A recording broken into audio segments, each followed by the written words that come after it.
website right now and download my free course on alternate picking mastery. It contains 5 essential exercises that will take you to alternate picking mastery faster than you can imagine.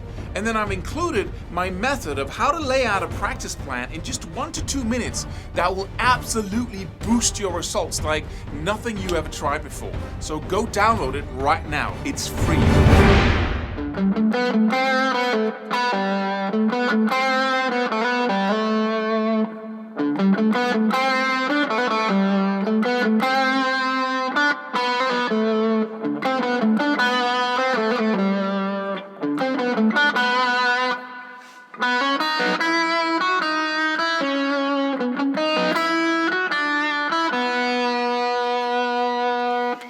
Hey, a little piece of advice here, really, from an old guy who used to live in a world where there was no internet, no tabs for anything, and nowhere to find them.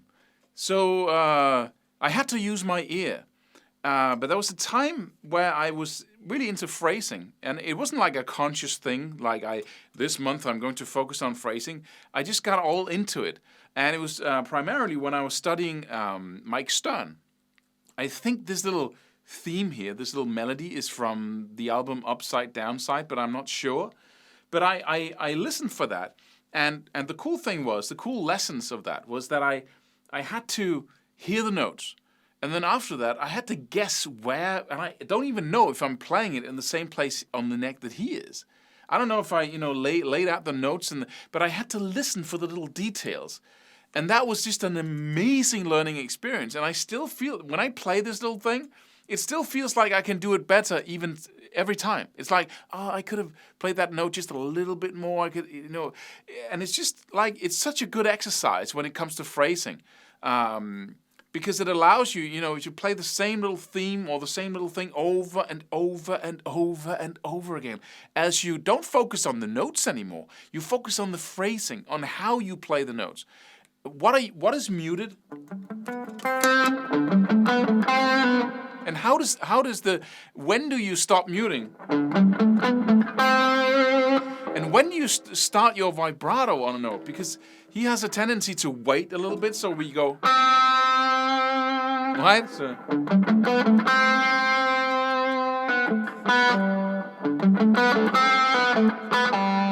And, I do upstrokes with pinch harmonics as well. And then he has it.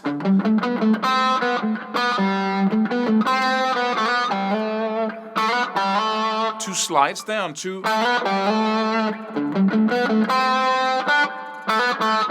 That little.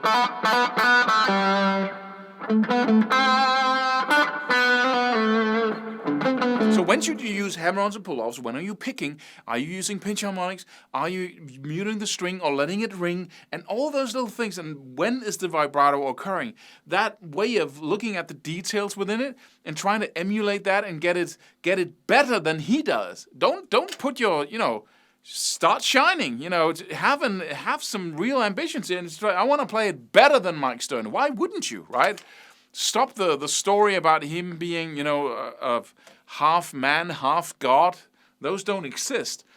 Instead, just say, okay, that is really cool. What if I could play it with even more detail, with even more texture? And then just start working on it like an insane person, much like you would if you were practicing something like alternate picking or any other technique where you just loop it over and over and over again, right? And that was really what he taught me without knowing. There was another thing I did, which I've been talking about.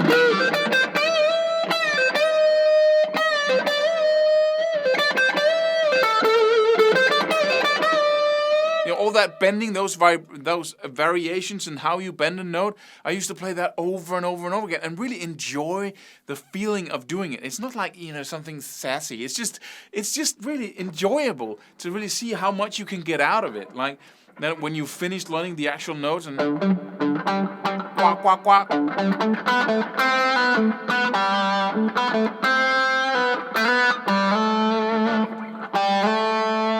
Right, slide and wait and pinch harmonic.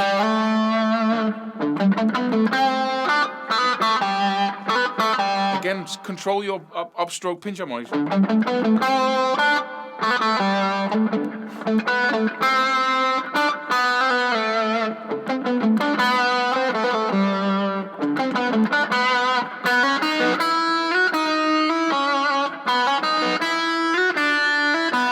And again, you go to the lighter strings, they feel differently, they sound differently.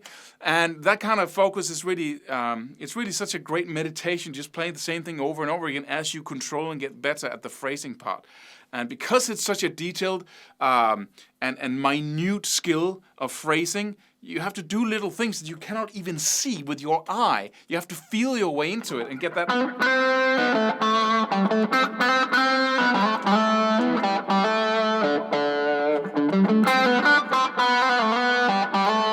You have to really do it over and over again to teach your body how to do it. And what happens, the process is that every time you're doing it right, you get a little pleasure experience in the body, and the brain tries to emulate that and repeat that. So without you being conscious about what you actually did, the brain is going to try, how did that feel? How do we do that? And it's going to try and do it more often than not. And that's how you learn. So I highly recommend this. Pick some little thing that you really like and then play it over and over in a loop and keep getting better at it. Subscribe for more free videos. Do it.